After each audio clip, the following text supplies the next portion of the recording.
Good evening, my dear students. So, today we have a very special guest with us, Mr. Chinmoy Helloy, and he had recently cleared RBI Grade B 2024 examination. So, first of all, I would like to congratulate you, Chinmoy. Thank you, sir. Okay, you're most welcome.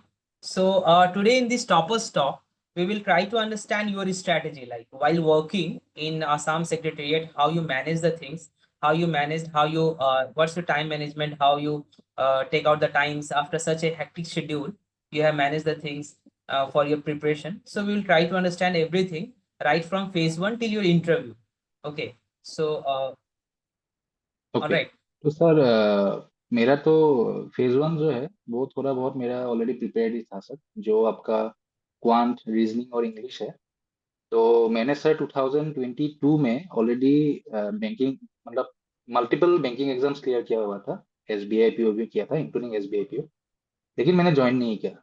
Actually आप लोगों का sir के साथ मैंने बात भी किया था इसके रिगार्डिंग। तो उन्होंने ही बोला सर, कि अभी, जी सर, संगीत सर से। तो उन्होंने ही बोला कि अभी ज्वाइन मत करो। अगर तुम्हारा टारगेट रेगुलेटरी एग्जाम्स है तो तुम उसके लिए प्रिपेयर करो। तुम आसाम सेक्रेटरीट ज्वाइन कर लो, तो उसमें थोड़ा बहुत टाइम अच्छा मिल जाएगा, तो तुम पढ़ाई कर सकते हो। लेकिन अनफॉर्चुनेटली सर, मेरा जो डिपार्टमेंट मिला मुझे, वो मतलब अल्टीमेटली बहुत हेक्टिक ही हो गया। मुझे मिला सर स्टेट प्रोटोकॉल सेक्शन। तो उसमें क्या होता है सर, टाइम का मतलब ऐसा कुछ फिक्स शेड्यूल नहीं है। वैसे तो आपका जॉब टाइमिंग्स तो आपका 9:45 टू 5 PM होता है अलग डिपार्टमेंट की। लेकिन हम लोग का क्या होता है सर, वीआईपी मूवमेंट तो कभी भी होता है, कॉल्स तो कभी भी आते हैं। हम्म, तो मतलब ऐसा हाई चांस होता है कि मैं सोच लेता हूँ कि आज इतना इतना टॉपिक करना है मुझे, मैं खत्म कर लूंगा। लेकिन बात क्या होता है कि आपका मैं टॉपिक देखता हूँ और मतलब ऐसे पढ़ता रहता हूँ, फिर कॉल आ जाता है। और मतलब कॉल भी बहुत ही अर्जेंट होता है।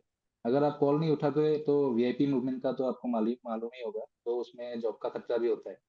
तो वो बहुत सब बहुत देखना होता है। हाँ, तो क्या होता है कि बहुत मतलब पढ़ता हो फिर ब्रेक लेना होता है, फिर पढ़ता हो फिर ब्रेक लेना होता है, ऐसा होता है। और बाकी सर, मैं ऐसा बोलूंगा कि जितना भी मैंने पढ़ाई किया है, थोड़ा पहले तो आपका 2022 से पहले जो बेसिक्स था, जो क्वांट रीजनिंग इंग्लिश का जो भी बेसिक्स वगैरह था, तभी पढ़ लिया था मैं। तो बाद में जो भी मैं एक्चुअली रेगुलेटरी एग्जामिनेशन आपका सेबी भी मैंने 2 बार दिया है। सेबी 2 बार दिया है, नाबार्ड 1 बार दिया है, और आपका आरबीआई 2 बार दिया है। हाँ, से तो भी आपने 21-22 में दिया था। जी सर, जी सर, 21 और 22 में दिया था। तो वो हम्म, मेरा नहीं हुआ। मेरा हमेशा मेरा प्रीलिम्स क्लियर ही हो जाता है सब। आज तक जितना एग्जाम दिया है मेरा प्रीलिम्स क्लियर हो जाता है। लेकिन रेगुलेटरी बॉडीज का मेंस नहीं हुआ। बैंकिंग एग्जाम्स का मेरा लगभग आपका फर्स्ट अटेम्प्ट में सभी क्लियर हो गया था मेरा। तो लेकिन मैंने तो ज्वाइन नहीं किया, जैसे बोला मैंने आपको। तो क्वांट रीजनिंग इंग्लिश का क्या होता है कि मैं आपका सिर्फ आपका टेस्ट सीरीज देता हूँ, उसके बाद मैं फिर से प्रैक्टिस करता हूँ। मुझे अलग से प्रिपेयर करने का जरूरत नहीं पड़ा उसका। तो हम्म, बाकी रह गया आपका फेज टू का मैंने सेबी का थोड़ा बहुत मैनेजमेंट कर रखा था, थोड़ा बहुत बहुत पहले ही। हाँ, तो मुझे थोड़ा बहुत बेसिक्स का थोड़ा बहुत तो आइडिया ही था मैनेजमेंट का। ओके। उसके बाद आपका अकाउंटेंसी का थोड़ा बहुत आइडिया था, मैंने पढ़ रखा था। तो उसी के हिसाब से 2023 अटेम्प्ट में मैंने सिर्फ आपका लीव लिया ही नहीं था। मेरा फेज वन हो गया, लेकिन फेज टू से पहले मैंने सिर्फ आपका 15 डेज का अर्न लीव लिया था, 15 डेज। तो मैंने सोचा ओके। था कि हो ही जाएगा, मैंने थोड़ा बहुत अंडर एस्टिमेट कर लिया आरबीआई को।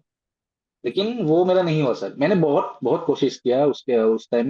मुझे अभी भी याद है, मैंने वॉर घाट तो बहुत किया था। मैंने सोचा था कि इस बार 100% देना है, होगा तो होगा, नहीं होगा तो मैं और एग्जाम ही नहीं दूंगा। लेकिन मेरा हुआ नहीं। तो मैंने सोचा कि क्या मतलब बहुत खुद को फिर से मोटिवेट करना पड़ा कि नहीं, और एक बार दे ही देते हैं, मतलब इतना ट्राई किया है। और मुझे फिर से ग्रेड ए एग्जाम नहीं देना था। I was like focused on only one particular job कि मुझे आरबीआई देना है, क्योंकि आरबीआई में आपका डायरेक्ट ग्रेड बी में मिल जाता है ना, थोड़ा प्रोमोटेड मतलब पोस्ट मिल जाता है। दूसरा हम्म। एग्जाम मुझे नहीं देना है, और मेरा एज भी हो गया था। तो मैंने सोचा कि मुझे ग्रेड बी देना है, सिर्फ उसी में फोकस किया। वही एग्जाम दूंगा। मतलब मैं मतलब दूसरे साल में मैं आपका ये स्टेट सिविल सर्विसेज का भी फॉर्म फिलअप ऐसे ही कर दिया था, मतलब रेंडमली कि ऐसे ही दे दूंगा। लेकिन इस बार मैंने कुछ नहीं किया, वो सिर्फ आरबीआई का फॉर्म फिलअप कर दिया। मैं सोचा कि इस बार इसी पे फोकस करना है। अगर होगा तो होगा, नहीं होगा तो मैं आरबीआई का मतलब प्रिपरेशन ही अभी छोड़ देता, नहीं होता तो मैं छोड़ देता प्रिपरेशन। मैं स्टेट हम्म। सिविल के लिए ट्राई करता। तो उसी के हिसाब से मैंने स्टार्ट किया पढ़ने के लिए, लेकिन उसके बाद आपका थोड़ा बहुत पढ़ना स्टार्ट किया, लेकिन जितना मतलब ज्यादातर पढ़ाई तो मैंने इस बार एक्चुअली 2 महीने का अर्न लीव लिया था। मेरा अर्न लीव पूरा खत्म हो गया अभी स्टेट गवर्नमेंट में। ओके। तो 2 महीने का अर्न लीव लिया, उसी में मतलब सर जितना हो सकता है सब कुछ पढ़ लिया, मतलब फेज टू का जितना भी हो सकता है। तो इसलिए मेरा सर टाइम बहुत कम था उस टाइम में। मैं बोलूंगा कि मैंने तो 99% आपका कोचिंग मटेरियल ही फॉलो किया। मैं दूसरा मतलब मेरे पास टाइम ही नहीं था, और कम मटेरियल को बार बार रिवाइज करते गया मैंने। ये आपने बहुत ही सटीक बात कहा चिन्मय। कम मटेरियल को बार बार रिवाइज करना, और यही क्लैरिटी फॉर श्योर का यही एजेंडा होता है, हमारा यही मोटो होता है कि बच्चों को कम से कम मटेरियल दे, कंसाइज जी मटेरियल दे, ताकि उनको जो डिविएट ना करे, वो पढ़ाई के वक्त डिविएट ना करे। ये जी चीज तो सर। हम लोग, हाँ हाँ, ये हमारा प्रायोरिटी भी होता है। तो इतना सारा लाइक एग्जाम दिया, इतना एक्सपीरियंसेस रहा, उसके बाद फेज वन का लाइक क्वांट रीजनिंग के लिए, इंग्लिश के लिए आपका ऑलमोस्ट चीजें किया हुआ था, राइट? तो जी इतना सारा फेल्योर के बाद लाइक सेबी में दो दो बार, नाबार्ड में एक बार, आरबीआई में आपने मेंस दिया, उसके बाद भी फेल्योर, फिर भी आप मोटिवेटेड रहे बिकॉज आपने सेल्फ मोटिवेट किया अपने आप को, राइट? जी तो जी सर। यहाँ पे बच्चों को ये चीज, यहाँ पे बहुत इंपॉर्टेंट चीज चिन्मय ने कहा, और ये सीखने का जरूरत है बच्चों को, जो बच्चे एस्पिरेंट्स हैं जो तैयारी कर रहे हैं, कि उनको अपने आप को सेल्फ मोटिवेटेड रखना है। और हमेशा जो अपना फोकस है, जो टारगेट है, जैसे चिन्मय का टारगेट था कि मुझे आरबीआई में जाना है, although you have a job, okay, आपके पास एक अच्छा जॉब था, सेक्रेटेरिएट में वेल स्टेबल जॉब था, जिस स्टेट से आप बिलोंग करते हैं आसाम में, वहीं पे आपका जॉब था, उसके बावजूद भी आपने अपने आप को मोटिवेटेड रखा और यस आरबीआई सर। के लिए दिया। फाइनली 2024 का आरबीआई में आप सेलेक्ट हो गए, और जिसमें यस सर। मात्र 62 बच्चे ही सेलेक्ट हुए हैं, और आप one of the fortunate candidate हैं यस आप, सर। कि आप उसको। जी तो लास्ट जी टाइम 2023 में आरबीआई का एग्जामिनेशन में आप जैसा बता रहे थे कि आपने लाइक मिस आउट किया था, किस सेक्शन में कम रहा था, आपने क्या एनालाइज किया, मतलब मिस्टेक्स से क्या एनालाइज किया था 2023? सर, मेरा लास्ट टाइम मेरा आपका प्रीलिम्स तो अच्छा हुआ था। प्रीलिम्स तो मेरा आपका कट ऑफ से बहुत ज़्यादा ही होता है यूजुअली। लेकिन मेंस में क्या हुआ कि मेरा जो ईएसआई सेक्शन है उसमें बहुत कम आ गया। इनफैक्ट मेरा डिस्क्रिप्टिव ओवरऑल तो कम ही आया था। ईएसआई ऑब्जेक्टिव में मेरा सिंगल डिजिट मार्क आया था। हाँ, मुझे अभी भी याद है। तो सर वो मैंने देखा लास्ट टाइम, और एक्चुअली जब मैं ये इस अटेम्प्ट के लिए मैं देख रहा था, तो एक्चुअली मेरा ओवरऑल ओवरऑल अटेम्प्ट ही इतना अच्छा नहीं था। तो मैंने सोचा कि मुझे सब कुछ ही अच्छी तरह से पढ़ना है, लेकिन स्पेशली ये सब में थोड़ा बहुत फोकस करना है।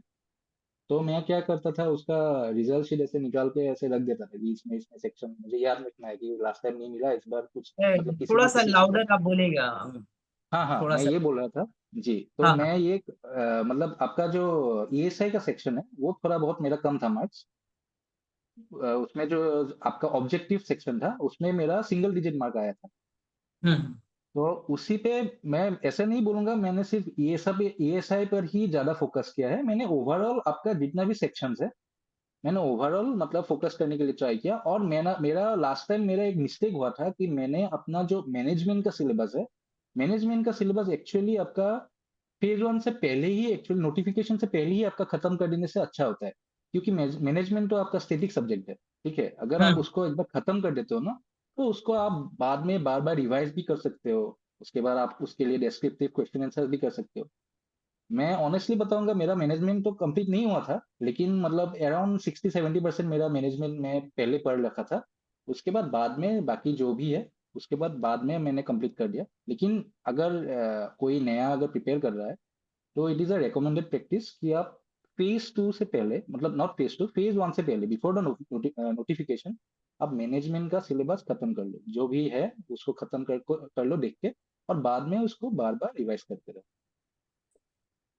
सही बात है चिन्मय, क्योंकि मैनेजमेंट का सिलेबस जो है ना, वो बहुत वास्ट नहीं है। अगर आप डेडिकेटली अगर 15 डेज देते हो, मतलब 4 आवर्स जी सर। 5 आवर्स डेली, तो आई थिंक जी मैनेजमेंट का सिलेबस कंप्लीट हो जाएगा। Yes sir. इतना नॉलेज हो जाएगा कि आप जो भी पेपर में क्वेश्चंस आ रहे हो उसके बारे में कुछ तो भी जान रहे हो, और एक अच्छा सा यस सर। प्रेजेंटेशन दे सकते हैं, है ना? 15 डेज आई जी थिंक मैनेजमेंट के लिए सफिशियंट है, 15 to 20 डेज। Yes sir. जी सर। तो इस बार तो आपने ईएसआई में लाइक ईएसआई में आपका ओवरऑल मार्क्स लाइक 55.5 रहा, कट ऑफ जी भी सर। आ ही गया, पब्लिश हो ही गया आरबीआई का, है ना? जी तो सर। इस बार जी क्या सर। स्ट्रैटेजी रहा, मतलब ईएसआई में आपने सिंगल डिजिट से ऑब्जेक्टिव में सीधा डबल डिजिट में छलांग मारा 25.5 मार्क्स लेके आए आप ईएसआई यस में, सर। तो क्या मतलब क्या स्ट्रैटेजी रहा ईएसआई के लिए? तो स्ट्रेटेजी तो बेसिक स्ट्रेटेजी एकदम सिंपल स्ट्रेटेजी यही है कि मैंने आपका कोचिंग मटेरियल उठाया, उसके बाद जो भी पढ़ने के लिए बोला, गवर्नमेंट स्कीम्स हो, स्टैटिक मटेरियल हो, और उसके रिपोर्ट्स हो। बाद आप, हाँ, रिपोर्ट्स हो, आरबीआई सर्कुलर्स तो आपका फाइनेंशियल मैनेजमेंट के लिए, लेकिन हम्म। ईएसआई के लिए आपका गवर्नमेंट स्कीम्स हो, रिपोर्ट्स हो, पीआईबी हो, तो उसको मैंने बार बार देखा। मैं क्या करता था, आपका जो लेट्स से कोई पीडीएफ है, लेट्स से कोई डॉक्यूमेंट है, मैंने आप लोग का भी डॉक्यूमेंट फॉलो किया था, और एक प्लेटफॉर्म का जो मैंने लिया था उसका भी डॉक्यूमेंट मैंने फॉलो किया था। तो मैं क्या ओके। करता हूँ, डॉक्यूमेंट को ऐसे लेता हूँ, मैं आईपैड में पढ़ता था, तो मैं का पढ़ता हूँ, उसके बाद मैं क्या करता हूँ, जो भी लेट्स से कोई इंपॉर्टेंट पॉइंट है ना, ऐसा मतलब मैं भूल जाऊंगा उस पॉइंट को, तो मैं उसको मतलब पेन से मार्क करके, वो डिजिटल पेन जो होता है ना, उसको मार्क करके ऐसे ढक देता था। It's like hmm. Making a flash card, it's like making a flash card, ठीक है। लेकिन फ्लैश कार्ड आपको एक एक करके बनाना पड़ता है ना, उसको मैं क्या करता था, ऐसे ऐसे ढक देता था पेन से, कवर कर देता हम्म। था। तो उसको मैं बार बार, मतलब आज अगर कोई टॉपिक पढ़ लिया तो 2 दिन के बाद वो पीडीएफ को मैं एक बार खोलूंगा, उसके बाद मैं मेन टॉपिक देखूंगा। मेन टॉपिक देखने के बाद I will try to remember those points, ठीक है। तो वो मैं इरेजर यूज करके वो रब करके, अच्छा अच्छा ये वाला करेक्ट था, ये वाला गलत हो गया था, ये वाला मुझे याद नहीं रहा। तो उसके मतलब वो मेरा स्ट्रेटेजी था, वो आपका जो क्या बोलते हैं इसको, फ्लैश कार्ड जैसा स्ट्रेटेजी है। फ्लैश कार्ड जो आपका होता है ना, हम्म। फ्रंट साइड बैक साइड, आप फ्रंट साइड में हम्म। क्वेश्चन देखते हो, बैक साइड में आंसर देखते हो।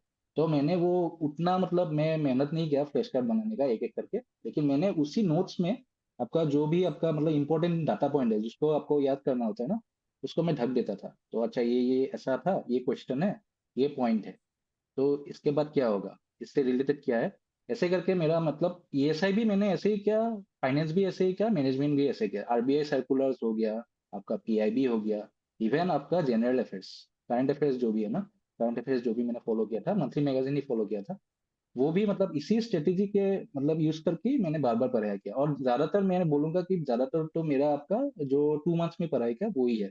अराउंड मैंने शायद सर अराउंड 2 टाइम्स तो रिवाइज कर लिया था, अराउंड 2 टाइम्स रिवाइज कर लिया था। 2 टाइम्स रिवाइज किया था। Yes sir. चलिए, रिवीजन इज द की।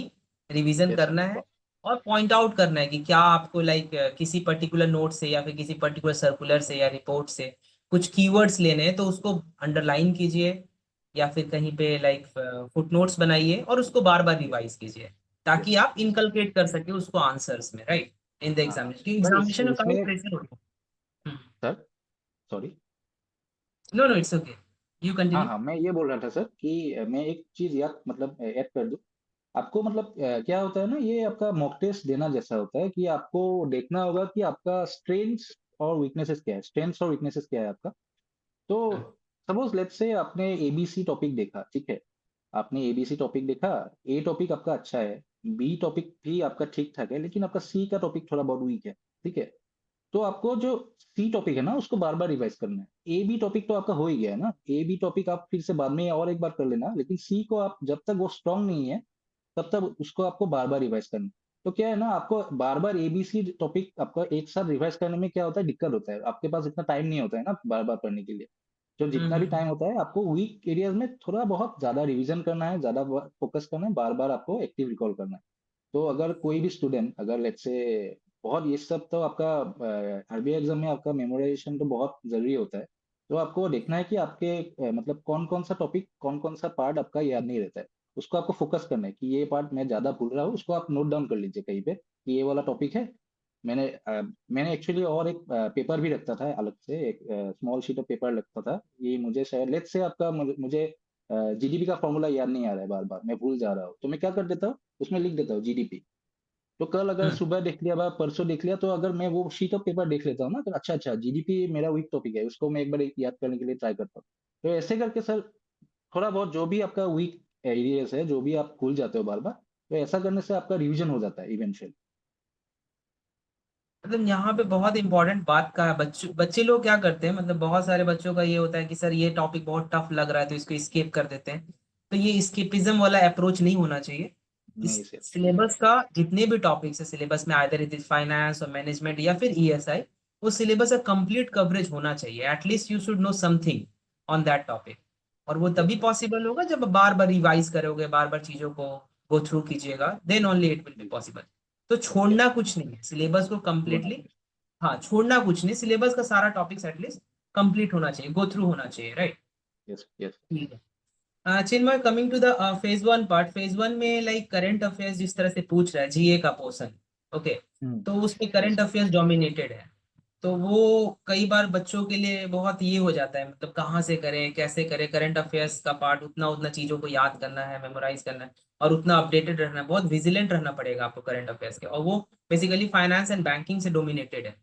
तो उसके लिए लाइक आप क्या सजेशन देना चाहेंगे न्यू एस्पिरेंट्स को, जो बच्चे प्रिपरेशन करें, कैसे करें, जी लाइक सर। न्यूज़पेपर करें, कौन सा न्यूज़पेपर करें, क्या होना चाहिए स्ट्रेटेजी? सर मार्केट में तो अभी ऐसा चल रहा है कि आपको करंट अफेयर्स क्लॉक करना होता है, ठीक है, अफेयर्स क्लॉक करना होता है। लेकिन क्या होता है ना सर, अफेयर्स क्लॉक थोड़ा बहुत मतलब जनरलाइज्ड है, मतलब आपके पास बहुत सारा टाइम है तो ठीक है, affairs clock is a very good source, लेकिन आपका सोर्स भी तो बहुत सारा बल्कि है ना। तो क्या होता है, आपको बहुत ही फोकस तरीके से प्रिपेयर करना होता है।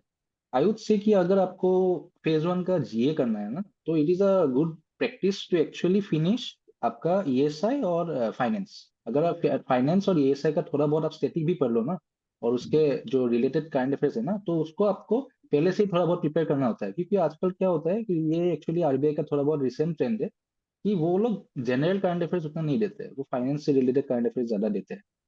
तो हम्म। आपको पहले से ही मतलब इवन बिफोर द जीए आपको आरबीआई सर्कुलर्स पे थोड़ा बहुत फोकस करना होगा, क्योंकि आरबीआई सर्कुलर्स को समझ में भी थोड़ा टाइम लगता है।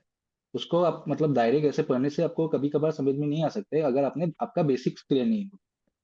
तो आपको ट्रू। क्या करना है, पहले आपको फाइनेंस और ईएसआई का जो भी इकोनॉमिक्स का जो भी बेसिक्स है उसको थोड़ा बहुत आप क्लियर कर लो, डायरेक्ट करंट अफेयर्स में जंप मत करो।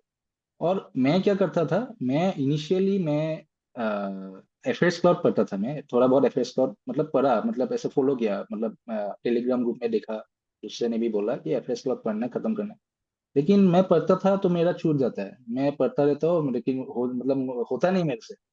तो मैंने ट्राई हम्म। किया कि मैं थोड़ा बहुत न्यूज़पेपर देखूंगा उसके बाद पढ़ूंगा कि, लेकिन बात यह है ना सर कि आप अगर if you are not able to revise something, don't even try to study it. ठीक है, तो एक बार पढ़ने से तो नहीं होगा ना, बार बार पढ़ना होगा। तो मेरा स्ट्रेटेजी हम्म। ये था कि कम मटेरियल पढ़ो लेकिन उसको बार बार रिवाइज करना है। ठीक है, मुझे सिर्फ मतलब मेरा target actually all India rank one नहीं था, मेरा टारगेट था कि एक सीट मिल जाए मेरा हो जाएगा, सिर्फ क्वालिफाई करना है बस।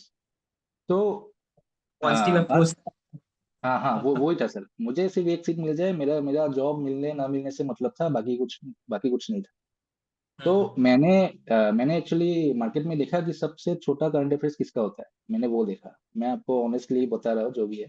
तो सबसे छोटा करंट अफेयर्स होता था बैंकर्स अड्डा का द हिंदू रिव्यू रिव्यू आता है, वो शायद अराउंड 50 to 90 पेजेस का होता है, कम होता है, बहुत छोटा होता है। और हम्म। मैंने एक्चुअली एनालिसिस किया, मैंने आपका एसबीआई पीओ का एनालिसिस किया, आपका जो आरबीआई का एनालिसिस किया। तो करंट अफेयर जो आपका एफएस क्लॉक पढ़ने से आपका एक्स्ट्रा एडवांटेज कुछ नहीं होता है, आपको एक दो क्वेश्चंस हो जाएगा, मैंने सोचा कि मैं एक दो तीन क्वेश्चंस का मैं रिस्क ले लूंगा, ठीक है, बाकी मैं द हिंदू पढ़ूंगा। और मैंने कोचिंग का जो मंथली पीडीएफ होता है ना, वो थोड़ा बहुत पढ़ाई किया, मंथली पीडीएफ जो हम्म। होता है ना वो पढ़ाई किया, और आपका द हिंदू पढ़ाई किया। मैं जीए के बारे में बात कर रहा हूँ। कोई भी हम्म। न्यू एस्पिरेंट हो तो द हिंदू फॉलो कीजिए, द हिंदू का जो बैंकर संडे का पीडीएफ है वो छोटा है, वो पढ़ सकते हो आप, और जनरल करंट अफेयर्स के लिए। उसके बाद कोई भी कोचिंग का आप जो उसमें लगभग सब कुछ होता ही है, वो लोग तो फॉलो करते ही है, आप लोगों का प्लेटफॉर्म भी अच्छा है, आप दूसरा प्लेटफॉर्म भी फॉलो कर सकते हो, कोई इशू नहीं है। आप उसको हम्म। फॉलो कीजिए, आपका दो सोर्स हो गया। उसके अलावा आप फाइनेंस का करंट अफेयर्स थोड़ा बहुत फॉलो कीजिए, जैसे आपका आरबीआई सर्कुलर्स हो गया, और गवर्नमेंट स्कीम्स भी इंपॉर्टेंट होता है, आप जितना हो सकता है आपका पास जितना टाइम है, जो भी आपका स्कीम्स न्यूज में है, अब उसको थोड़ा बहुत देख लो। क्योंकि जीए में आजकल क्या होता है, आपका थोड़ा बहुत ईएसआई और एफएम फोकस्ड हो गया है जीए में भी, तो वो स्ट्रेटेजी मेरे हिसाब से अच्छा होगा। लेकिन आप अगर जैसे बैंकिंग का करंट अफेयर्स होता है ना, जनरलाइज बहुत होता है, उसकी तरफ पढ़ने से आपका आरबीआई के लिए नहीं होगा सर। ओके। तो मैं यहाँ पे बहुत अच्छा स्ट्रेटजी, आपने बहुत सिंपलीफाई किया अपने स्ट्रेटजी को, और बहुत अच्छा बच्चों को, एस्पिरेंट्स को बताया आपने कि किस तरह से अपना जीए का जो डर है, एक मिथ है कि बहुत बड़ा है जीए, उसको दूर किया जा सकता है। मटेरियल कंसाइज रखना है, सोर्स भी कंसाइज रखना है, बहुत बल्कि सोर्सेस में नहीं जाना है, और चीज़ों को रिवाइज करना है। और मैं यहाँ पे नए बच्चों को, एस्पिरेंट्स को और आपको ये बताना चाहूंगा कि क्लैरिटी फॉर श्योर भी डेली करंट अफेयर्स करके एक सेक्शन लॉन्च किया है लास्ट 2-3 मंथ से। हम लोग उस जी पर सर। काम कर रहे हैं, और उसमें क्या किया हमने कि banking and finance related news, उसका एक सेपरेट विंग ही बना दिया है, एक सेपरेट एरिया बना दिया है, जहाँ पे सिर्फ बैंकिंग एंड फाइनेंस का न्यूज जो मतलब 6 to 7 न्यूज़पेपर से कवर अप करके बच्चों को दे रहे हैं फ्री ऑफ कॉस्ट। जी सर। हाँ, वो प्लेटफॉर्म पे वो विजिट करके डेली बाय डेली वो पढ़ सकते हैं, अपडेट अपडेट हो सकते हैं। जी सर। जी सर, ये ठीक है, अच्छा बात है सर, इन्होंने, बहुत टाइम सेव हो जाएगा। हाँ उससे काफी टाइम सेव होगा बेसिकली, इसलिए हमारा ये इनिशिएटिव है कि वो, जी सर। ताकि वो, और उसमें रिपोर्ट्स भी है, स्कीम्स भी है, आरबीआई सर्कुलर्स, आरबीआई गाइडलाइंस कुछ अनाउंस होते हैं वो भी है उसमें। तो बहुत कॉम्प्रिहेंसिव है वो। मतलब फॉलो अगर किया जाए तो definitely one will get like confidence in his और her preparation. Yes coming sir. To तो फेज 1 के बाद फेज 2 में तो 1 महीना ही टाइम था, लाइक फेज 1 सितंबर में हुआ, देन फेज 2 अक्टूबर में हुआ। तो आपने बताया कि हाँ चलो मैंने फेज 2 का मोस्ट ऑफ द चीज फेज 1 से पहले कंप्लीट कर लिया था, है ना। तो लेकिन उसके बावजूद भी डिस्क्रिप्टिव राइटिंग का चीज है वहां पे, ऑब्जेक्टिव प्लस डिस्क्रिप्टिव है। तो डिस्क्रिप्टिव के लिए कैसे मैनेज किया, लाइक आप आंसर्स को ब्यूटीफाई करना है, कैसे करना है, एरर्स भी रिड्यूस करने हैं, तो उस पे आपने कैसे काम किया descriptive for finance management and ESI? Sir मैं एक छोटा चीज करेक्शन कर देता हूँ। मेरा फेज 1 से पहले फेज 2 का सिलेबस खत्म नहीं हुआ था। ओके वो ओके। थोड़ा बहुत रह गया था, वो फेज 1 के बाद मैंने कंप्लीट किया। अराउंड सर मैं बोलूंगा 40 to 50% हो गया था, उतना भी नहीं हुआ था। वो बाकी बाद में फेज 2 के बाद मैंने पढ़ा। लेकिन मेरा डिफरेंस अलग मतलब अलग कैंडिडेट से ये होगा कि मुझे थोड़ा बहुत सब कुछ चीज का थोड़ा बहुत तो आइडिया था। मुझे थोड़ा बहुत आइडिया था क्योंकि मैंने एक बार तो रीड किया हुआ था ना पहली अटेम्प्ट में। हम्म तो वो हम्म ही डिफरेंस था सर। लेकिन मैं ऐसा नहीं बोलूंगा मेरा प्रिपेयर हो गया था। मैं बाद में आपका 2 महीने में थोड़ा बहुत पढ़ाई किया था। आपने पूछा डिस्क्रिप्टिव के बारे में। डिस्क्रिप्टिव के बारे में ये बोलूंगा सर, मैंने एक टेलीग्राम में एक आपका लिया था। आपका एक प्लेटफॉर्म था मेंटोर 360 करके, उसमें लिया था। तो उसमें मैंने क्या किया आपका, एक्चुअली मुझे ये देखना था कि मैं ठीक ठाक लिख सकता हूँ कि नहीं। मैं ठीक ठाक लिख सकता हूँ, वो किसको मतलब दिखाना है, मतलब मतलब हम्म वो एक्सपीरियंस है, किसी को दिखाना है एक्सपीरियंस को। तो उस उनके प्लेटफॉर्म में मैंने शायद आई थिंक एक दो तीन ऐसा आंसर्स लिखा उनके, वो देखा ये सब थोड़ा बहुत ठीक करना है। उसने उन्होंने बताया कि मेरा ठीक ही है ये सब, ये मतलब ये दो चीज करेक्शन करना है। वो किया मैंने पहले।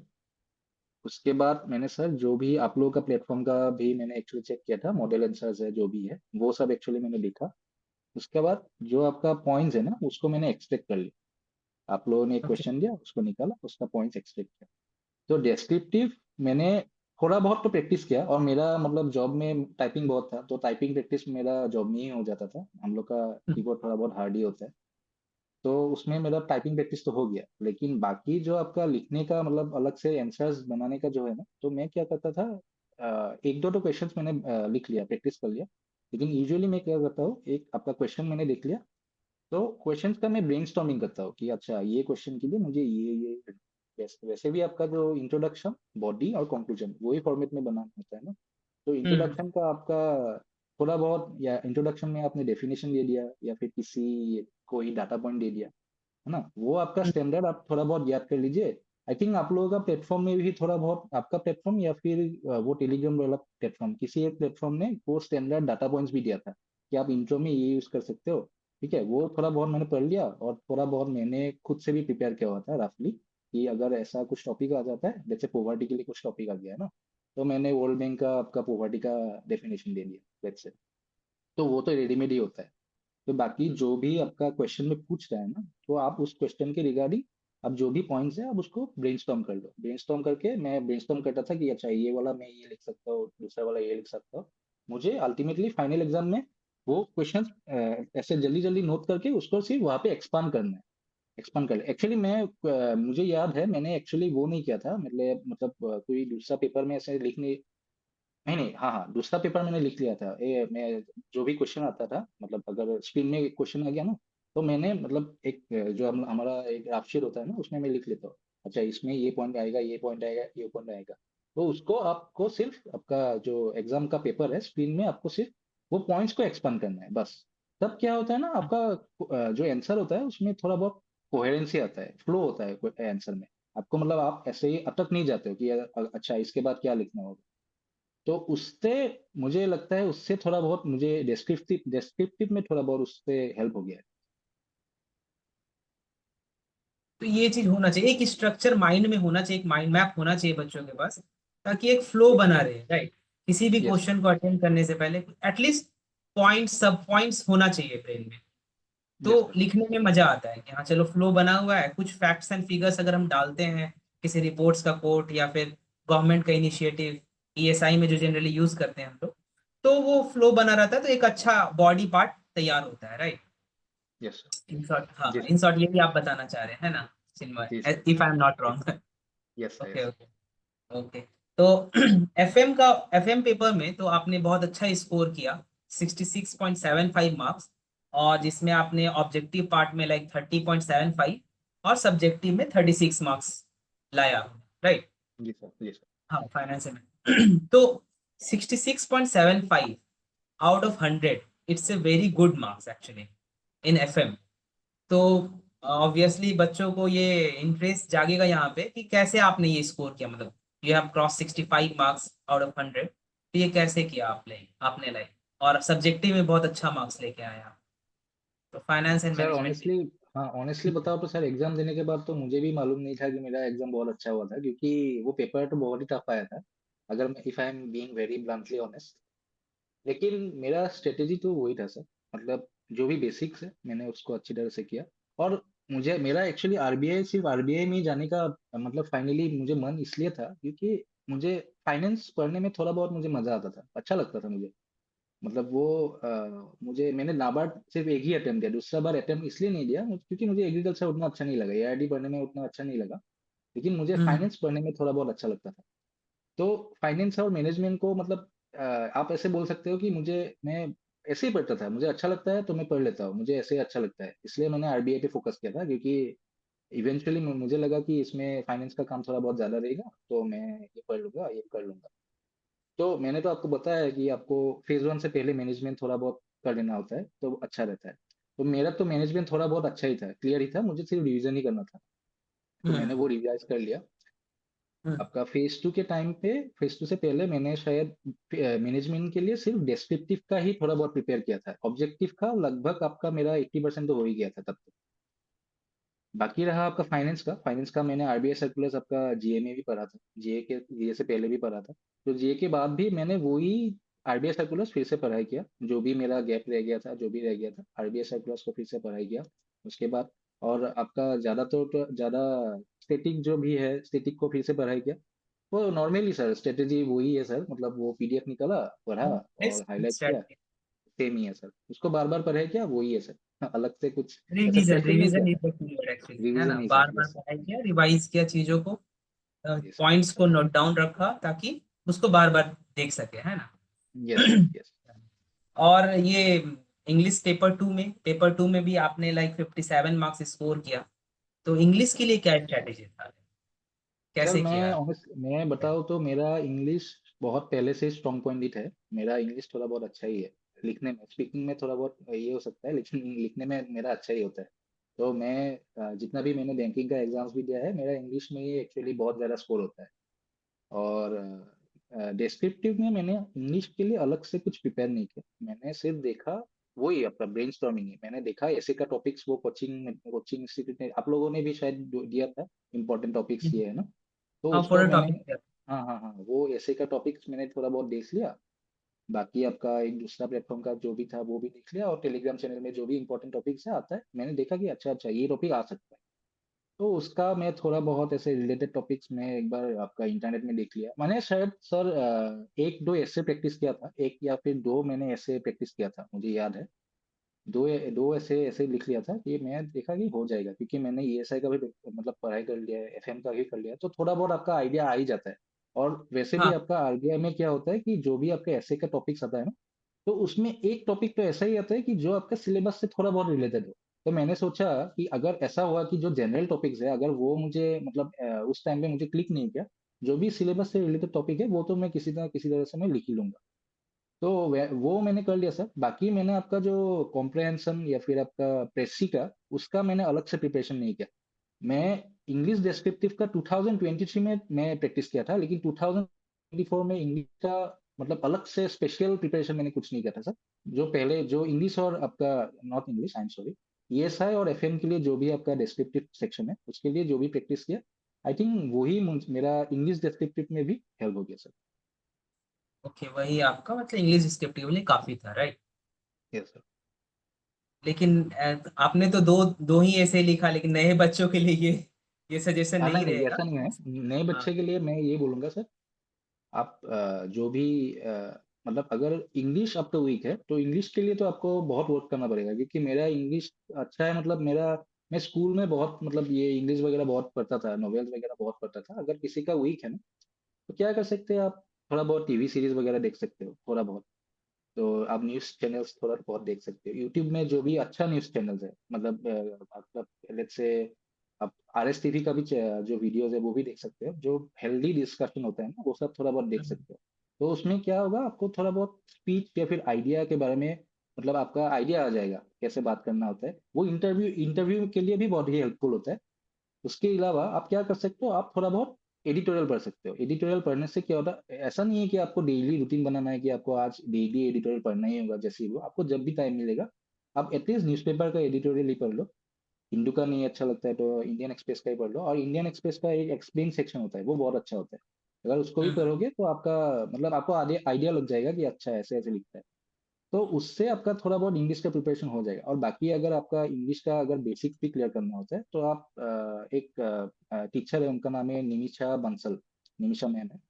तो वो आप देख सकते हो। मैंने उतना फॉलो नहीं किया क्योंकि मेरा तो इंग्लिश थोड़ा बहुत अच्छा ही था, मैं उससे इंग्लिश की वजह से मुझे दिक्कत नहीं है। लेकिन अगर कोई बिगिनर है तो वो हम्म, निमिषा मैम को फॉलो कर सकते हैं। उसके अलावा जो भी आपका कोचिंग प्लेटफॉर्म्स का क्वांट रीजनिंग इंग्लिश का जो भी होता है ना सेक्शन, आप उसमें एनरोल कर लो। जो भी टीचर बताता है उसको आप पहले से आप फॉलो करो। और बाकी बात यह है कि आप बार बार प्रैक्टिस करते रहो। आप थोड़ा बहुत टीवी सीरीज प्रैक्टिस। देखो। हाँ थोड़ा बहुत टीवी सीरीज देखो, थोड़ा बहुत आप मतलब न्यूज़पेपर का एडिटोरियल पढ़ लो, और टेस्ट सीरीज दो। टेस्ट सीरीज देने से क्या होता है, आपको आपका जो वीकनेस है ना उसको आपको मालूम चल जाता है, अच्छा अच्छा मुझे ये वाला ये वोकेबुलरी इतना स्ट्रांग नहीं है। वो इंग्लिश का जो मतलब प्रिपरेशन है वो थोड़ा बहुत लॉन्ग प्रोसेस है। उसको अगर आप उसमें वीक हो तो आपको उसको ठीक करने के लिए एटलीस्ट आपका 4-5 मंथ्स तो लग ही जाएगा ठीक करने में। लेकिन जब अगर इंग्लिश एक बार आपका ठीक हो गया ना तो वो एक्चुअली बाद में बहुत ही रिवार्डिंग होता है। अब उसको अगर दूसरे एग्जाम्स में भी आप यूज कर सकते हो। आपका RBI हो गया, UPSC हो गया, बैंकिंग एग्जाम्स हो गया, कहीं पे भी आपका इंग्लिश का मतलब कॉम्प्रहेंशन हो या फिर आपका प्रेसी राइटिंग हो, सभी में काम आता है। तो आप इंग्लिश को हम्म। थोड़ा बहुत टाइम दो। अगर बेसिक्स से ट्राई करना है तो यूट्यूब वगैरह देखो थोड़ा बहुत, तो उससे आप इंग्लिश मतलब प्रिपेयर कर सकते हो। इंग्लिश में हो जाएगा काम, राइट? जी चलो, सर। अब बहुत थैंक यू, बहुत अच्छा, बहुत ऑनेस्टली आपने फेज 1 और फेज 2 का बच्चों को स्ट्रेटेजी बताया। Definitely it is going to help many of the aspirants जो who is looking for preparation for the coming years for RBI. अब coming to the last part of the exam, like interview. तो जी sir. Interview के बाद आपने मुझे transcript share किया था व्हाट्सएप में। जी सर। तो ट्रांसक्रिप्ट, आपके ट्रांसक्रिप्ट के थ्रू हम लोग समझते हैं आपके पैनल में लाइक 6 मेंबर्स थे, है ना? Yes sir. जी सर। हाँ हाँ, आपका इंटरव्यू था लाइक 10th, सीरियली 10th में थे आप, मतलब आउट ऑफ 14 कैंडिडेट्स जो जी सीरियल सर। नंबर 10। और लंच के बाद हुआ था इंटरव्यू। Yes sir. एंड पहला आपको like the first question was from chairman, right? He yes sir. Asked about the technical job eight state electricity board. ये yes आपका सर। पहला क्वेश्चन था इंटरव्यू में। जी तो सर। हाँ हाँ, तो उसके बाद चेयरमैन के साथ आपका अच्छा डिस्कशन भी हुआ। तो आप जी अगर सर। थोड़ा ब्रीफली बच्चों को, मतलब बहुत बच्चे इंटरेस्टेड होते हैं कि यार इंटरव्यू में क्या होता है, जी इंटरव्यू सर। का फॉर्मेट जो है ना उससे थोड़ा सा दूर होने के लिए आप अगर डिस्कस करना चाहेंगे तो पहले आपने चेयरमैन को कैसे, लाइक पहला क्वेश्चन सडनली आपको technical job eight electricity board के बारे में क्वेश्चन पूछा, कुछ भी फाइनेंस नहीं पूछा, कुछ डैप से नहीं पूछा, आप क्या काम कर रहे हैं आपके वर्क प्रोफाइल से नहीं पूछा, सीधा इलेक्ट्रिसिटी बोर्ड। तो जी फिर सर। आप उस टाइम क्या मेंटल स्टेटस था और कैसे आपने हैंडल किया इस चीज एक्चुअली सर मैंने स्टेट इलेक्ट्रिसिटी बोर्ड का उन्होंने क्वेश्चन इसलिए पूछा था क्योंकि मेरा जो आपका ग्रेजुएशन है वो बीटेक इन इलेक्ट्रिकल इंजीनियरिंग है। को? तो ओके। उन्होंने मुझे पूछा कि आप यहाँ पे क्यों आए हो, स्टेट इलेक्ट्रिसिटी बोर्ड में तो टेक्निकल जॉब के लिए आपने अपियर नहीं किया। तो मैंने बोला कि सर अपियर तो किया था 2000 मैंने पास किया 2020 में मैंने किया था अपियर। इंटरव्यू में गया लेकिन इंटरव्यू में नहीं हुआ। जब नहीं हम्म। हुआ तो मैंने सोचा कि मुझे कुछ अलग करना है, I have to do something else, I have to, मुझे जॉब तो लेना ही है। तो उसके बाद तभी आपका कोविड का भी टाइम था। स्टॉक मैं आपको जो भी बोल रहा हूँ वो सब इंटरव्यू में ही बोला था कि कोविड का टाइम हाँ, था। आपने लिखा भी है, ट्रांसक्रिप्ट में लिखा भी है। जी स्टॉक मार्केट में मुझे थोड़ा बहुत इंटरेस्ट आ गया, तो मैंने हम्म, सेबी का प्रिपरेशन किया। तब मुझे मालूम चला कि आरबीआई में भी इंजीनियर्स आ सकते हैं, तो मैंने आरबीआई का भी प्रिपरेशन दे दिया और आज आपके सामने हूँ। ऐसा मतलब ऐसे कुछ आंसर दिया था, तो ओके वही था ओके। सर। और मुझे पूछा कि, तो उन्होंने बोला कि लेकिन आपको तो उसमें उस जॉब में होना चाहिए था क्योंकि वो आपका कोर जॉब है। तो हम्म, मैंने बोला कि नहीं, मेरा इंटरेस्ट तो बाद में इवॉल्व हो गया, मेरा इंटरेस्ट थोड़ा बहुत इवॉल्व हो गया है, तो इसलिए मैं अभी आरबीआई में। और ये सब आपका स्टॉक मार्केट वगैरह के बारे में बोला मैंने। तो उन्होंने उसके बाद मुझे पूछा कि आपका करंट जॉब क्या है, तो मैंने बोला मेरा करंट जॉब तो आपका यहाँ पे आसाम सेक्रेटरीट में हूँ। मैंने एक्चुअली इंटरव्यू में मैंने नहीं बोला उनको कि मैंने एसबीआई पीओ क्लियर किया हुआ है, क्योंकि अगर वो बोल देता तो उसमें मतलब निगेटिव इम्पैक्ट पड़ जाता। मैंने इसके रिगार्डिंग मैंने बात भी किया था।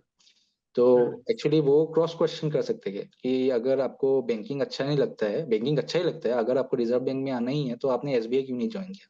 तो उसके रिगार्डिंग मैंने बात नहीं किया, ठीक है। तो उन्होंने सिर्फ डायरेक्टली मुझे पूछा कि आप स्टेट प्रोटोकॉल में जो हो अभी, तो वो तो कोर जॉब नहीं है, तो मतलब वो क्या आपको इंटरेस्टिंग लगता है। तो मैंने बोला सर ऐसा तो नहीं है। मैं ऑनेस्टली जवाब दिया, जो भी जवाब दिया मैंने सब ऑनेस्टली बोल दिया है। तो मैंने बोला सर इंटरेस्टिंग तो नहीं है, वो तो आपका डिपार्टमेंट तो रैंडमली अलॉट करता है ना, तो उसी के हिसाब से वहां पे गिर गया। तो ठीक ही है, मतलब जॉब है, करता रहता हूँ। ऐसा ऐसे ही बोला था सर। और ओके और बाकी प्रमोशनल एस्पेक्ट्स के बारे में बोला। तो इनिशियली तो ओके। मेरा इंटरव्यू सर थोड़ा बहुत ठीक ही गया था सर, और एक्चुअली मेंबर्स तो अच्छा ही थे। पहले तो सर चेयरमैन सर तो बहुत ही मतलब ऐसे नोट कर रहा था, अच्छा अच्छा करेक्ट है, अच्छा अच्छा ऐसे वो ऐसे नोट कर रहा था।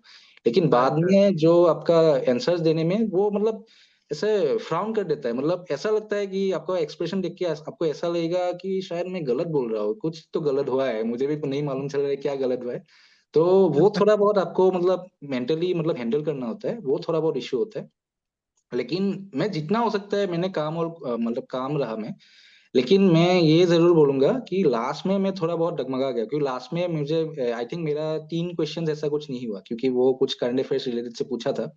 और एक क्वेश्चन हम्म, तो मुझे सुनाई भी नहीं दिया, सर ने इतना मतलब छोटा करके पूछा, मुझे तो सुनाई भी नहीं दिया। मतलब मैं सोचा सर, मैं मतलब फिर से मैं उनको मतलब मेरा करेज नहीं हुआ उनसे पूछने, सर मतलब can you repeat the question for me, ऐसे नहीं बोला मैंने, सर हाँ सर आई डोंट नो ऐसा। एमसीएलआर पे क्वेश्चन था।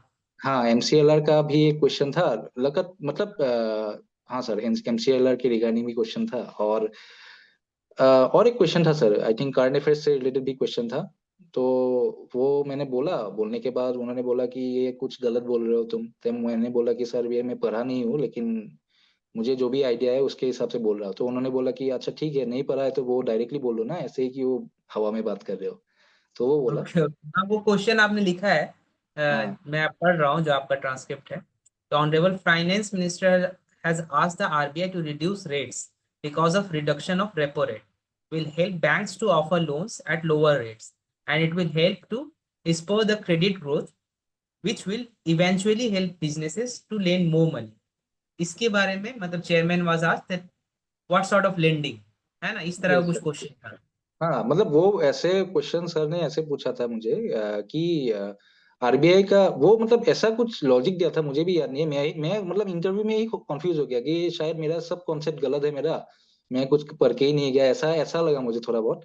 तो मतलब वो ऐसे बोल दिया कि आरबीआई का इंटरेस्ट कम ज्यादा करने से जो सीआरआर एसएलआर है वो कम, नॉट सीआरआर एसएलआर, जो आपका रेपो रेट है वो कम हम्म, ज्यादा करने से बैंक का लोन्स में कुछ फर्क नहीं पड़ता है, ऐसा कुछ बोल दिया। तो मैं खुद कंफ्यूज हो गया, ये क्या बोल दिया, मतलब शायद मुझे मुझे फिर से पढ़ना होगा, मेरा ही गलती हो गया शायद, ऐसा कुछ बोल दिया था सर ने। तो मैं तो चुप हो गया, मतलब मैं आर्गू नहीं किया उनसे, वो थोड़ा बहुत कुछ समझा दिया, मुझे मुझे सुनाई भी नहीं दिया क्या समझाया। मैंने बोला हाँ ठीक है सर मैं पढ़ लूंगा थोड़ा बहुत। वही था सर इंटरव्यू। बहुत ऑनेस्टली आपने इंटरव्यू दिया, कोई भी कहीं भी एक भी मौका नहीं छोड़ा जहाँ जहाँ आपने मैनिपुलेट किया है मेंबर्स को। और यही नहीं। चीज, यही ऑनेस्टी जो है ना, ये अच्छा लगता है मेंबर्स को। वो चाहते हैं क्योंकि देखो मेंबर्स क्या होता है ना, वो तो बहुत एक्सपीरियंस्ड होते हैं और उनका जी यही सर। काम, इंटरव्यू ले रहे हैं, काफी सालों का एक्सपीरियंस है उनका। और वो अगर किसी बच्चे कोई बच्चे अगर मैनिपुलेट करना चाहता है तो उनको बुरा लगता है एक्चुअली। हाँ हाँ क्या सर जी सर। बच्चा, वो बुरा लगता है। तो इस जी वजह से ना उसका नेगेटिव इफेक्ट जो है, रिपरकेशन इफेक्ट आपके मार्क्स में दिखता है। जी और सर, वो आपने एक्सपीरियंस लोग होते हैं, सब कुछ दिख जाता है सर, हम लोग को मालूम नहीं चलेगा, लेकिन उन लोग को तो दिख जाता है सर। हाँ उनको दिख जाता है। आई यस थिंक सर। एक लेडी मेंबर भी थी आपके इंटरव्यू में। Yes sir. Yes sir. तो उनके साथ कैसा रहा था एक्सपीरियंस, क्योंकि बहुत सारा आर्गुमेंट्स चला था आपका लेडी मेंबर के साथ। हाँ हाँ, वो बात किया था सर मैम के साथ। एक्चुअली लास्ट में मैम ने तो स्माइल ही कर दिया, उसके बाद क्वेश्चन ही पूछा मुझे।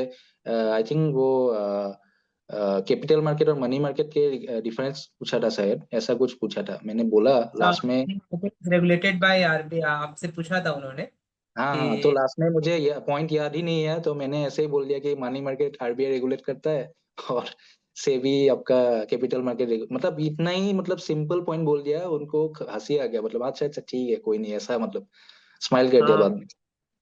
फिर फॉरेक्स रिजर्व के लिए भी, फॉरेक्स मार्केट के लिए भी उन्होंने क्वेश्चन पूछा था कुछ, yes how how sir. Does RBI manages the forex market, हाँ हाँ, है वो ना। तो वो आंसर सुन के तो थोड़ा बहुत तो इम्प्रेस हो गया था सर। वो नॉट नॉट ही कर रहा था, अच्छा था वो। तो ऐसा जरूरी नहीं है कि सारे आंसर्स में आप इम्प्रेस कर पाओ। अगर यस सर। कुछ भी आंसर्स आपने अच्छे दिए हैं, जी ठीक सर। है, तो it is always welcome yes in sir. Front of, है ना। ये पॉजिटिव एटीट्यूड हमेशा रखना चाहिए, थ्रू आउट द इंटरव्यू ये पॉजिटिव एटीट्यूड के साथ ही इंटरव्यू देना चाहिए, यस कि sir. Because nobody knows everything, it is not yes possible. ठीक है, यस सर। कोई भी इंसाइक्लोपीडिया नहीं हो सकता है ना, कितना भी यस पढ़ सर। ले नहीं हो सकता है। Yes sir. तो उस टाइम जो है ना, मतलब यू शुड नो कि how to say no to the yes. Panelist, yes ये sir. Important. Yes sir. Sir मैं यही बोलूंगा कि मेरा तो इंटरव्यू में मार्क्स आपका मेंस के मार्क्स से कम ही है, तो मैं ये बोलूंगा मेरा इंटरव्यू इतना भी अच्छा नहीं हुआ। इंटरव्यू में आपका कुछ 45.25 Yes, sir। मार्क्स है, तो बट जी सर। तो मैं और ये ज्यादा बोलूंगा focus सर कि अगर नहीं हुआ है। आपको इंटरव्यू के लिए प्रिपेयर करना है, तो आप लोगों का जो मॉक इंटरव्यू दिया था ना, उसके हिसाब से तभी मुझे जब जो मालूम चला था कि करंट अफेयर्स पढ़ना होता है, तो आपको ना थोड़ा बहुत सर उसी में सर आपका जो न्यूज़पेपर का रीडिंग जो है ना, वो बहुत यूजफुल हो जाता है। अब फेज टू के बाद आपको, मतलब न्यूज़पेपर अगर आपने पहले पढ़ा नहीं है ना, तो आपको फेज टू के बाद ही, फेज टू आपके लिए दे के, मतलब आप फेज टू दे के आए हो, उसके बाद एक दो दिन रेस्ट लेके आपको न्यूज़पेपर रीडिंग थोड़ा बहुत करना होता है। तो क्या होता है ना, आपका माइंड में थोड़ा बहुत क्लैरिटी आ जाता है पॉइंट्स का। आप थोड़ा बहुत एडिटोरियल पढ़ लो, ये मतलब थोड़ा बहुत करंट अफेयर्स, मतलब जो भी आपका कोई कोचिंग का मटेरियल भी फॉलो कर रहे हो, वो लोग भी आपका इंटरव्यू के लिए डाटा देता है, मतलब डाटा पॉइंट्स देता है। आप लोगों ने भी दिया था, वो मैंने पढ़ के किया था। तो आपको उसको रिलीजियसली फॉलो करना होता है, तो वो मेरा उतना स्ट्रांग नहीं था, इसलिए मैं ये बोलूंगा कि मतलब उसके लिए मेरा थोड़ा बहुत कॉन्फिडेंस थोड़ा डाउन था, बिकॉज मेरा करंट अफेयर्स उतना स्ट्रांग नहीं था।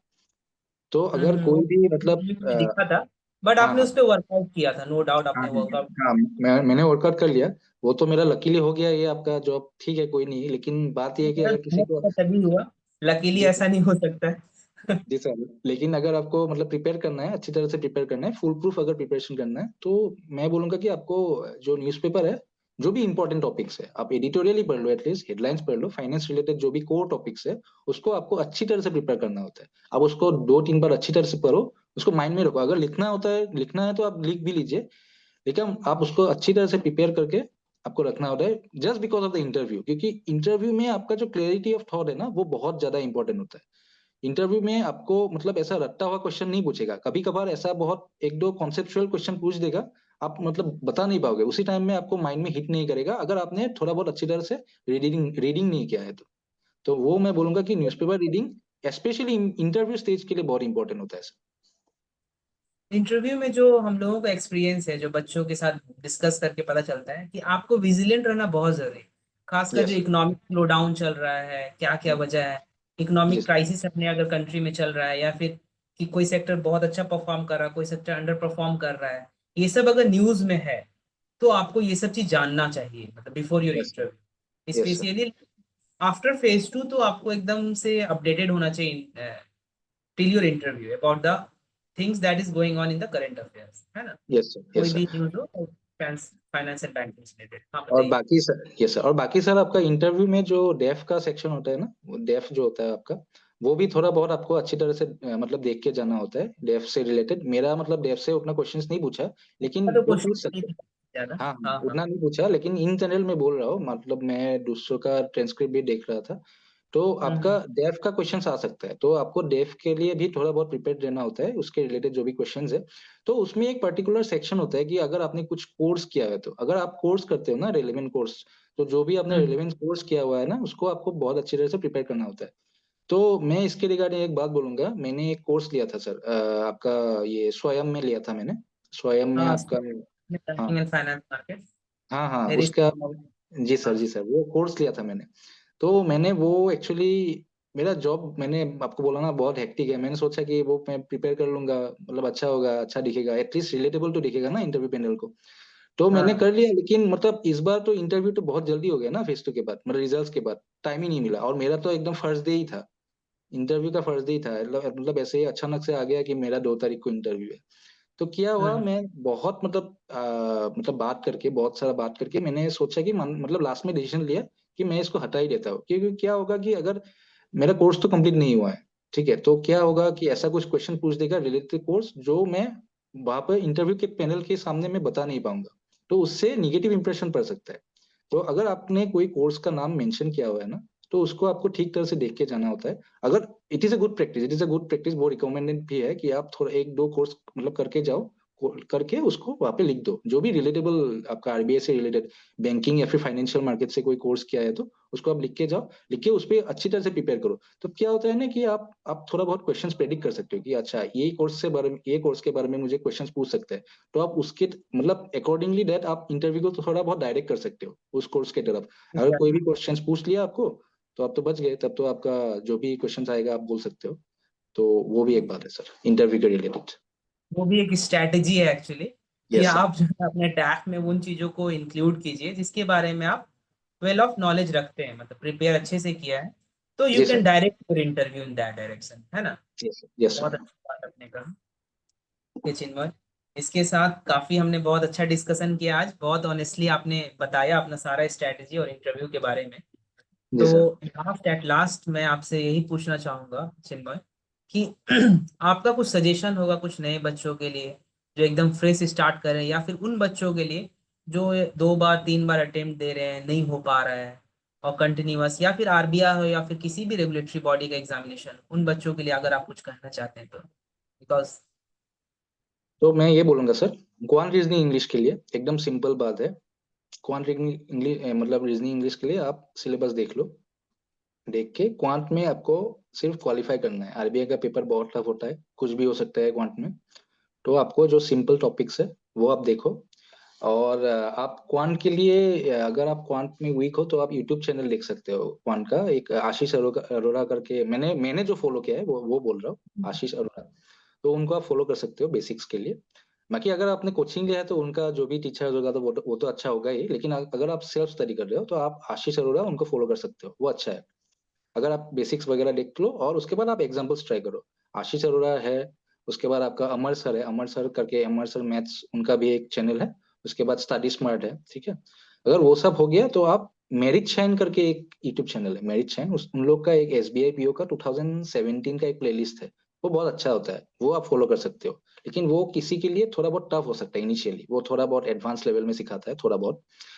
तो आप आशीष अरोरा फॉलो कर सकते हो। अगर अगर आपको एक बुक फॉलो करना है क्वांट के लिए, क्वांट के लिए अगर आपको एक बुक फॉलो करना है, आपके पास अगर बहुत सारा टाइम है, तब बोल रहा हूँ मैं, आप जो सर्वेज वर्मा का एक क्वांटम कैट करके बुक आता है, उसको आप फॉलो कर हम्म। सकते हो। मैंने नहीं किया, मैंने कंप्लीट नहीं किया, मैंने थोड़ा बहुत किया था, मैंने बुक खरीदा लेकिन मेरा कंप्लीट नहीं हुआ। लेकिन आप वो कर सकते हो, वो अगर आपने लेवल 1 और लेवल 2 का क्वेश्चंस कर लिया है, तो आप अच्छी तरह से आपका क्वान का मतलब प्रिपरेशन हो जाएगा। लेकिन इन जनरल मैं आपको अगर मतलब एक वो आपका, अच्छा मैं वो लास्ट में बोलूंगा। सेकंड में बोलूंगा आपका रीजनिंग के लिए, रीजनिंग के लिए आप अंकुश लांबा करके एक टीचर है, नाम करके, उनका आप यूट्यूब चैनल देख सकते हो, वो भी अच्छा पढ़ाता है मतलब रीजनिंग का, वो थोड़ा बहुत देख लो। और उसके बाद इंग्लिश के लिए मैंने तो आपको बोला ही है, निमिषा मैम जो है उनका अच्छा है, वो आप थोड़ा बहुत देख लो। बेसिक्स के लिए मैं बोल रहा हूँ, आपका अगर एकदम बेसिक्स क्लियर नहीं है, आप यूट्यूब में उनका भी देख सकते हो, या फिर आपको जो पसंद पसंद आए, मतलब आप देख लो कि बैंक का कौन अच्छा पढ़ा रहा है, कौन रीजनिंग इंग्लिश का। बेसिक्स देख के आपको टेस्ट सीरीज लेना है। मुझे याद है, मैंने 2 टेस्ट सीरीज लिया था, एक टेक्स्ट बुक लिया था और एक प्रैक्टिस बुक लिया था।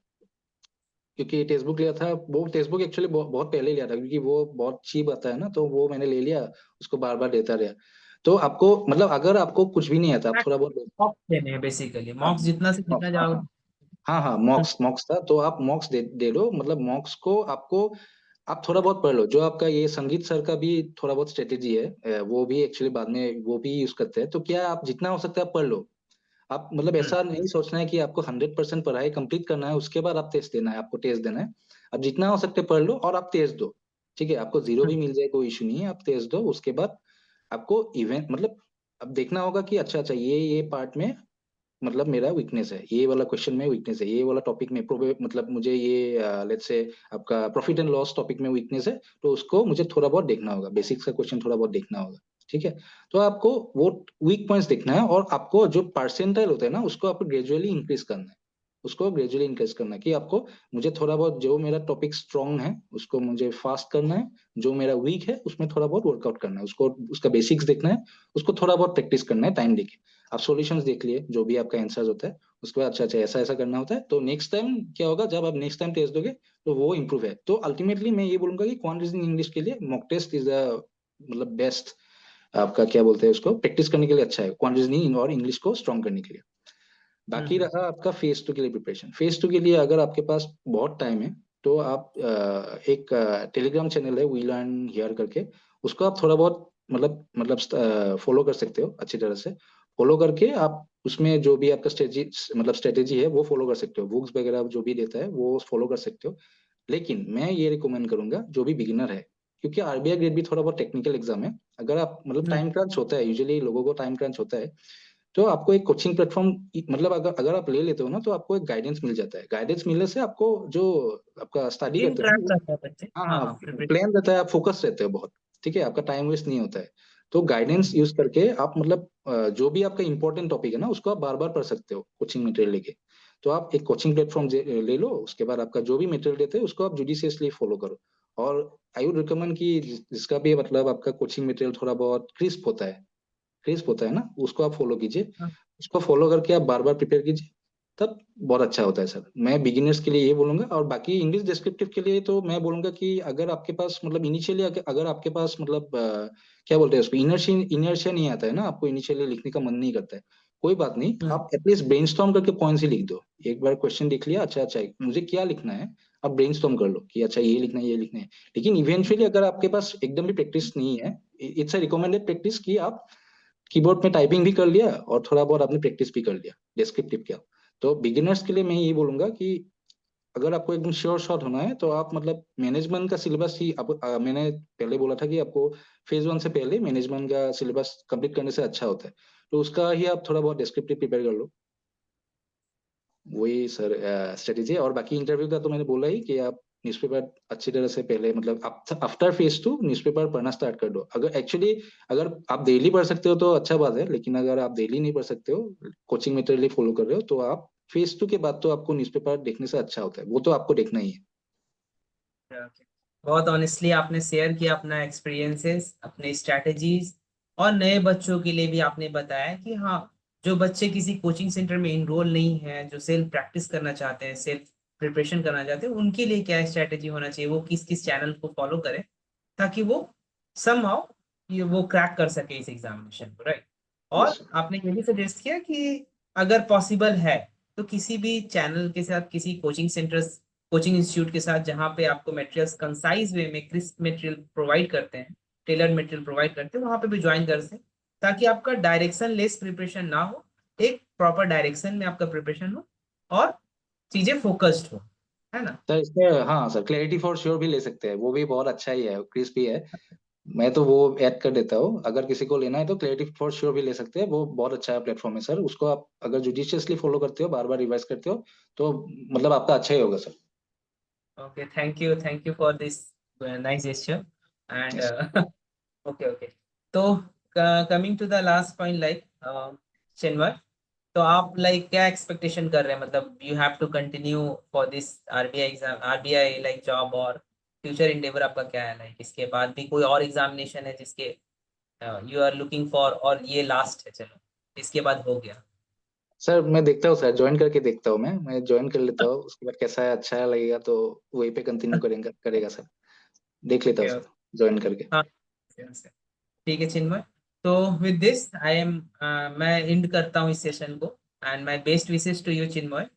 Thank you okay, sir. Future endeavour, और आप बहुत सक्सेस कीजिए, इसी तरह से ऑनेस्ट रहिए, इसी तरह से पॉजिटिव रहिए, इसी तरह से मोटिवेट कीजिए बच्चों को, एस्पिरेंट्स को, अपने कलीग्स को, ताकि सब लोग एक साथ प्रॉपरली ग्रो कर सके। Okay yes sir.